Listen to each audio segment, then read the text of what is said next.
Trading at Schwab is now powered by Ameritrade, unlocking the power of Thinkorswim, the award-winning trading platforms loaded with features that let you dive deeper into the market. Visualize your trades in a new light on Thinkorswim desktop with robust charting and analysis tools, all while you uncover new opportunities with up-to-the-minute market news and insights. Thinkorswim is available on desktop, web, and mobile to meet you where you are. It's built by the trading obsessed to help you trade brilliantly. Learn more at schwab.com/trading. With so many options, why choose Arizona State University? For me, the only online option was ASU because of the quality. Their faculty was really involved with their students and care about your personal journey. The dedication to my personal development from my professors, that's been extremely valuable to me. Earn your degree from the nation's most innovative university. Online. That's a degree better. Explore more than 350 plus undergraduate, graduate, and certificate programs at asuonline.asu.edu. Tonight on the Worldview Report, Tulsi Gabbard said on Wednesday that she was referring former President Barack Obama for criminal charges to the Department of Justice. Republicans on the House Oversight Committee, they want to question Ghislaine Maxwell and the Clintons. One of the world's leading data experts has revealed that the insurance industry is now seeing up to 5,000 deaths every single week that are linked to COVID mRNA vaccines. And we'll unpack the reasons why your electricity bills are likely getting ready to go up. All these stories and more as the Worldview Report begins right now.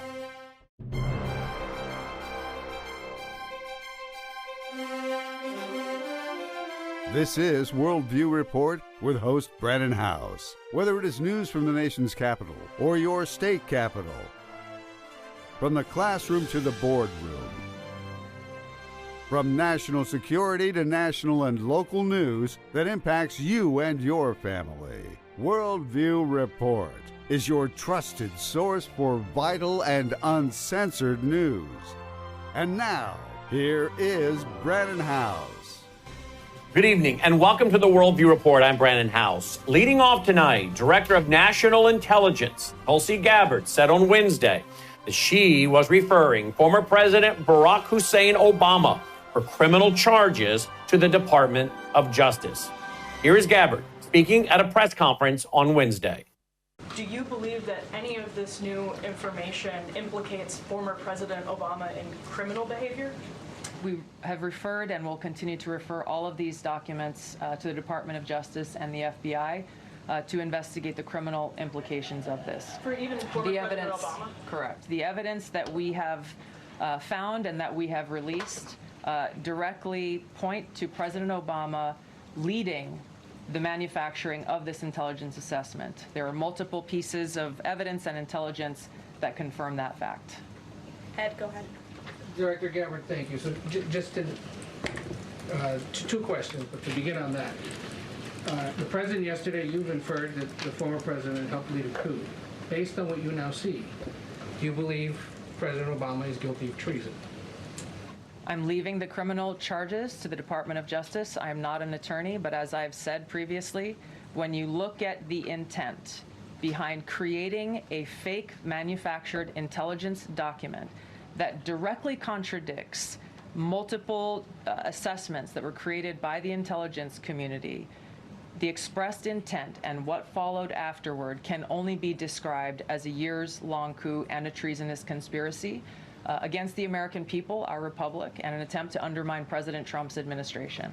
The Senate Intelligence... A recently declassified report from the House Permanent Select Committee on Intelligence has shed light on the origins of the 2017 Intelligence Community Assessment, which claimed that Russian President Vladimir Putin favored Donald Trump over Hillary Clinton in the 2016 U.S. presidential election. The document, made public by Director of National Intelligence, Tulsi Gabbard, says former CIA Director John Brennan pushed for the inclusion of potentially unreliable and biased reports to support his narrative, despite warnings from intelligence officials and the lack of solid evidence. But the order to publish the known Russian collusion hoax assessment, it came directly from Barack Obama, according to reports. He wasn't just aware of it, folks. he apparently ordered it. According to the document, acting on President Obama's orders, DCI Brennan directed a full review and publication of raw, what is called human information that had been collected before the election. CIA officials said that some of this information had been held on orders of the DCI, while others reported that it had been judged by experienced CIA officers to have not met long-standing publication standards. Some of the latter was unclear or from unknown sub-sources, but would nevertheless be published after the election. And it was done so on orders of DCIA and cited in the intelligence community assessment in order to support claims that Putin aspired to help Trump win. The 2020 report, it originally was classified and stored in a secure vault at CIA headquarters. And that was a result of an investigation initiated by then Representative Devin Nunes, Republican of California. It criticizes the rushed production of the ICA, which was commissioned by President Barack Obama and overseen by top intelligence leaders, including Brennan. Notably, the only classified snippet suggesting that Putin aspired to help Trump was a vague and unverifiable fragment from one of these problematic sources. At Arizona State University, we're bringing world-class education from our globally acclaimed faculty to you. Earn your degree from the nation's most innovative university. Online. That's a degree better. Learn more at asuonline.asu.edu.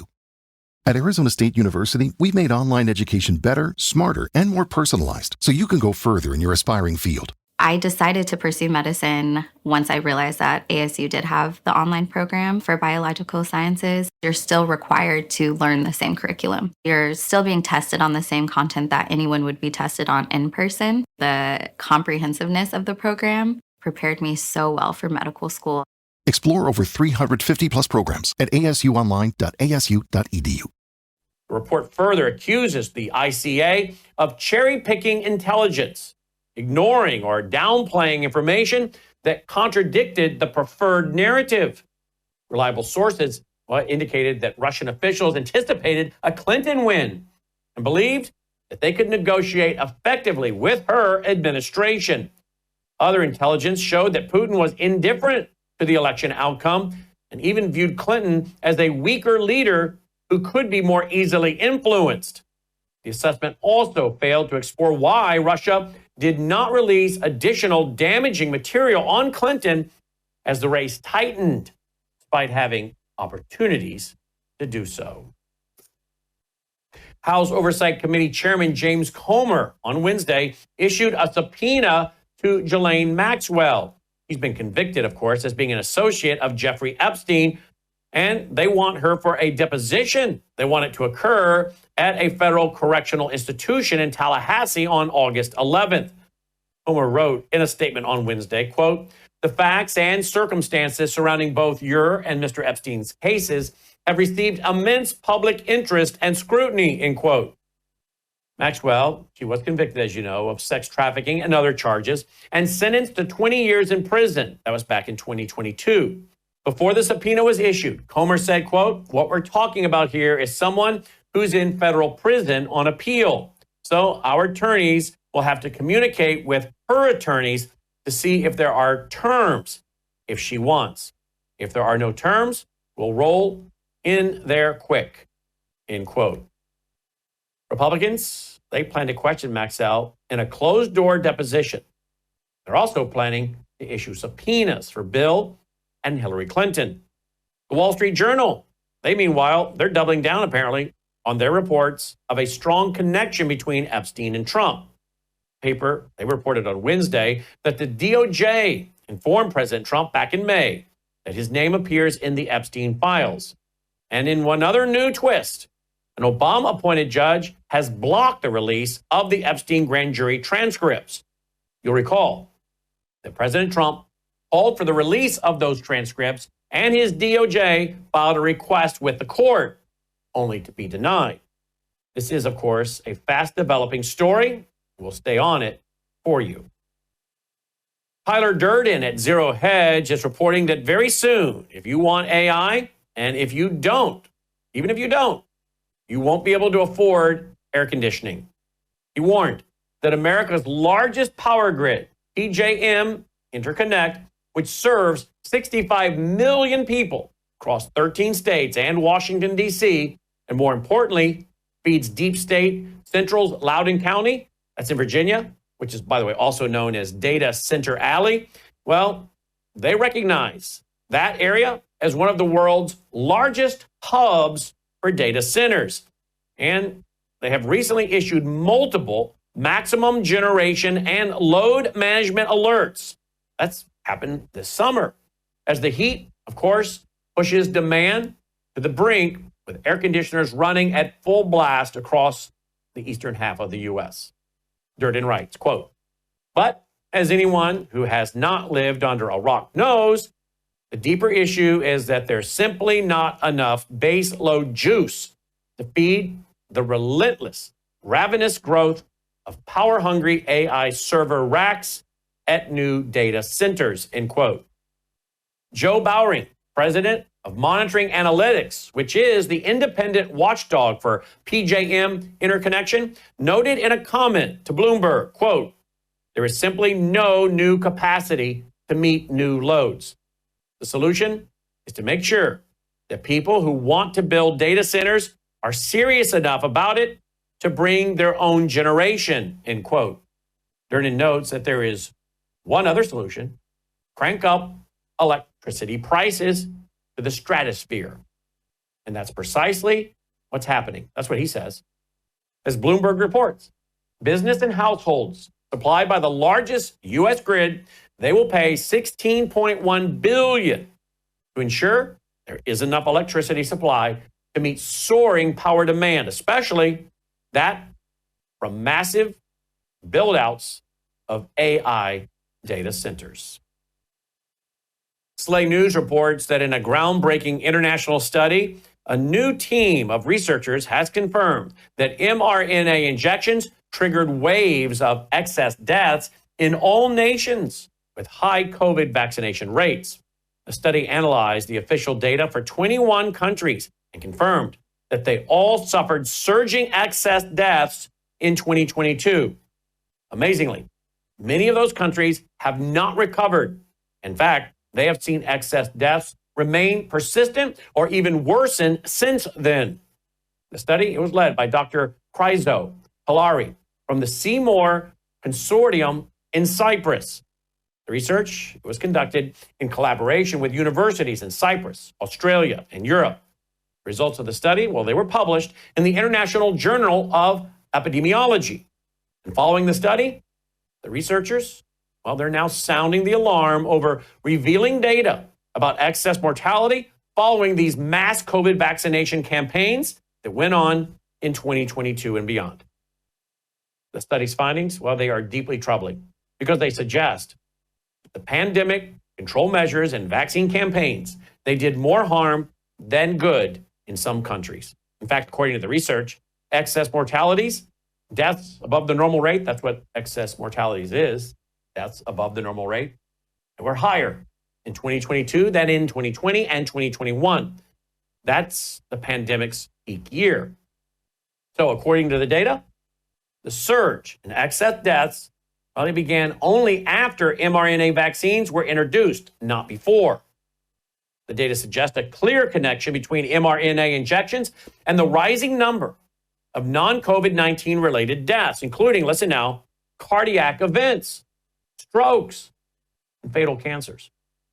These findings, well, they cast serious doubts on the long-term safety of mRNA shots and their impact on public health. We'll be right back after this break. News is moving faster than ever, and so are we. Worldview Tube brings you 24/7 live stream coverage and now real-time alerts when it matters most. Once you have the Worldview Tube app installed, exit the app and navigate your way to Settings. In Settings, locate the tab labeled Notifications. Select the Notifications tab. Scroll down until you locate the Worldview Tube app icon. Select the tab And here, you can turn on and customize your notification experience for the Worldview Tube app. News doesn't wait, and neither should you. Turn on push notifications to stay informed. Every headline as it happens.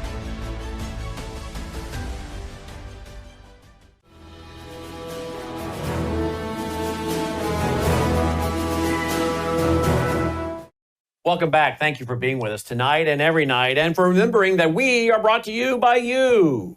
One way you can do that is through our foundation, worldviewfoundation.com, worldviewfoundation.com. Also find our mailing address there if you prefer to support us through the mail. Hey, you know what else is coming up this October? Friday night, October 3rd, Saturday, October 4th?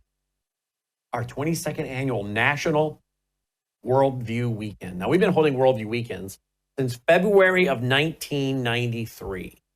That's when my wife and I held the first Worldview Weekend in downtown Minneapolis. It was in February, and it was like 80 below with wind chill. I'm not kidding. It was ridiculous. And then we started spreading these all over the world. Excuse me, all over the country. Feels like the world. All over the country. And we held them 300 times. Worldview Weekends in 300 locations. Sometimes the same cities multiple times, sometimes different buildings, but same city. But we held 300 Worldview Weekends. And now we're just down to one a year. We don't need to go do all those because we have the great technology that's available to us to reach people, not only in America, but around the world. But we still want to get together, if we can, every year with those of you that would like to attend. It's a great opportunity for us to see so many of our friends. Many of you have become friends. It's an opportunity for us to see our friends, our donors, our supporters, and new people as well. Some people have never been to a Worldview Weekend, and we meet some folks, it's their first time. Many, they've been coming 10, 15 years in a row. It's amazing. And we only have 350 seats. It's in Collierville, Tennessee, where we're based. It's a beautiful upscale community in the Mid-South, Germantown, Collierville. Anyone that's ever been to Germantown and Collierville, they go on and on about how beautiful it is. And it is, it's gorgeous. We have one of the ladies that's in charge of the GOP for South Dakota recently was here visiting with us. You couldn't believe how gorgeous the area is. And it is, and you'll love it. And it's in a beautiful theater that belongs to our town, and we're renting it. But it only has 350 seats. We have all the details at worldviewstore.com, what hotels to stay in, everything is there. The tickets, we've drastically reduced the price of the tickets from the last few years because we've been able to save money by moving it here to the Mid-South. So we're passing the savings on to you.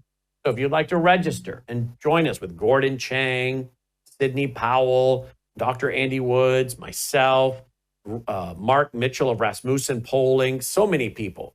All the details are at worldviewstore.com. Come on down, as Bob Barker used to say. Come on down here to the South and be with us for the Worldview Weekend National Conference, Friday night, October 3rd, Saturday, October 4th. Now, if you want to attend our music and keynote presentation banquet, I'll be doing some music with my grand piano and piano player and some strings. We're adding some strings this year. And we'll have a keynote address by Hadia, the right way to say her name. You don't want to miss this. It's on Thursday night. It's completely separate from the conference. It's our Worldview Weekend banquet that Thursday night. Full details are also available at worldviewstore.com. So come join us if you're interested. Worldviewstore.com. One of the world's leading data experts has revealed that the insurance industry is now seeing up to 5,000 deaths every single week that are linked to COVID mRNA vaccines. A staggering death toll. It was disclosed by Edward Dowd, who is a renowned Wall Street data analyst. Dowd dropped the bombshell during a recent interview on the Commodity Culture podcast. While sounding the alarm about the discovery, Dowd revealed that the number of healthy young adults dropping dead has skyrocketed. He also notes that vaccine injuries are now 10 to 15 times higher than before the mass COVID vaccination campaign. What's very troubling, he says, that the vaccine injury victims and families of the dead, well, they're too afraid to speak out because they fear backlash. In fact, Dowd argues that the reports on mRNA injection-related deaths and injuries are being shut down by big tech and the corporate media. In the United States alone, Dowd revealed that insurance data shows 3,000 to 5,000 vaccine-linked deaths a week. Watch this. So, our work has suggested that the vaccines cause death, disability, and injury, and we don't know the medium-term effects. We stopped doing research in this area at the beginning of this year because we did a lot for free, and free doesn't pay the bills. But one of my friends on X, Ethical Skeptic, who is a very smart man who does consulting and knows how systems work, he says the current run rate of excess deaths from the vaccine are probably 3,000 to 5,000 a week in the U.S. So that's 200,000 individuals a year. The disabilities are 4x that. The injuries are 10 to 15x that. And do you think the reason that individuals aren't coming forward and speaking out about their cases is just the cognitive dissonance that exists within them, the desire to believe that they did the right thing, perhaps the shame at falling for propaganda and then having such a disastrous results? Why don't we see out in the open more vaccine injured or relatives of people who've died coming forward, trying to let their voice be heard? I know there's some of them, but why do you think there's so few relative to the statistical injuries? There's a lot of them, and they're being suppressed, and that continues. And so there's a lot already. There's a lot of converts that have figured out that this is garbage.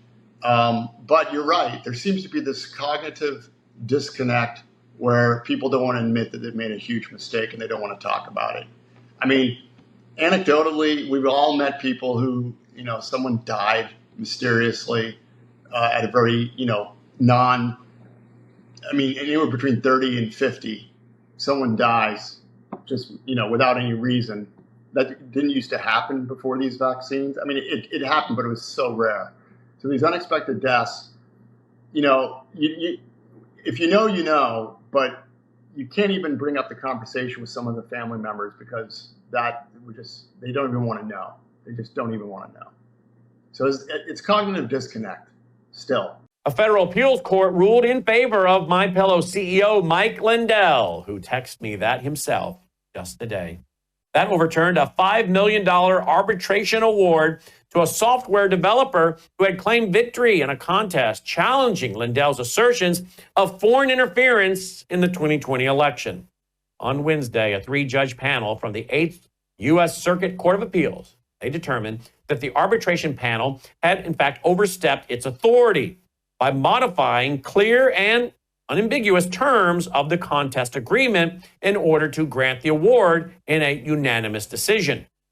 The U.S. Circuit Judge James Locken, he wrote in the 12-page decision, quote, "Fair or not, agreed to contract terms may not be modified by the panel or by this court," end quote.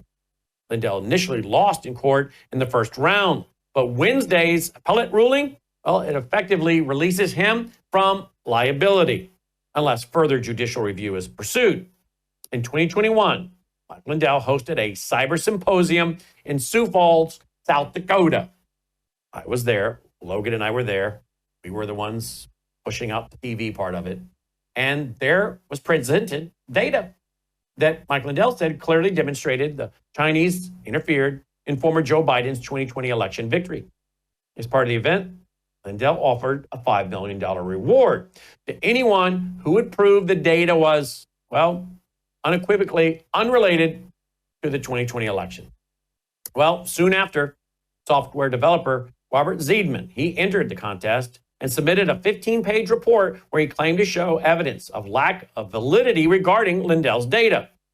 However, the contest judges had already determined that Zeidman was not entitled to the prize.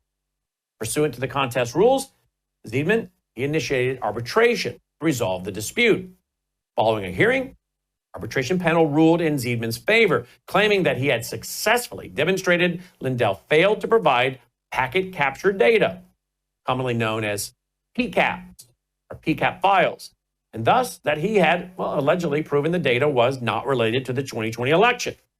Well, Judge Lonkin wrote in his opinion, quote, "We conclude that the panel effectively amended the unambiguous challenge contract when it used intrinsic evidence to require that the data provided was packet captured data, thereby violating established principles of Minnesota contract law and our arbitration precedents, end quote. The most recent ruling, well, it now directs the lower court to promptly vacate the $5 million arbitration award or alternatively to undertake further proceedings consistent with the appellate court's reversal. The Daily Mail is reporting that America has just reached a trade deal with Japan. And U.S. automakers, well, they are furious. Tuesday night, President Donald Trump announced a deal to slash tariffs on Japanese imports to 15%, including vehicles and auto parts. Here's the rub. Under this deal, Japanese-built cars will face lower tariffs than the parts U.S. automakers import to build their own. The article notes that it's a major retreat from months of threats to impose a punishing 25% levy on automakers like Toyota, Honda, Subaru, Mazda, and Nissan. That challenge, well, it's sparking outrage among U.S. car companies. Representatives for the Detroit Big Three, General Motors, Ford, and Chrysler, they say the lower tariff rate gives their foreign rivals an unfair edge. In a statement to the Daily Mail, Matt Blunt, who is head of the American Automotive Policy Council, which represents the three automakers, they called the agreement a bad deal for U.S. industry and U.S. auto workers. He added that automakers are still analyzing the impacts, but criticized, quote, lower tariffs for Japanese imports with virtually no U.S. content than the tariff imposed on North American-built vehicles, end quote. The White House had long billed the tariffs as a tool to revive domestic auto manufacturing. Whether it will fulfill that promise, well, it's now up for debate.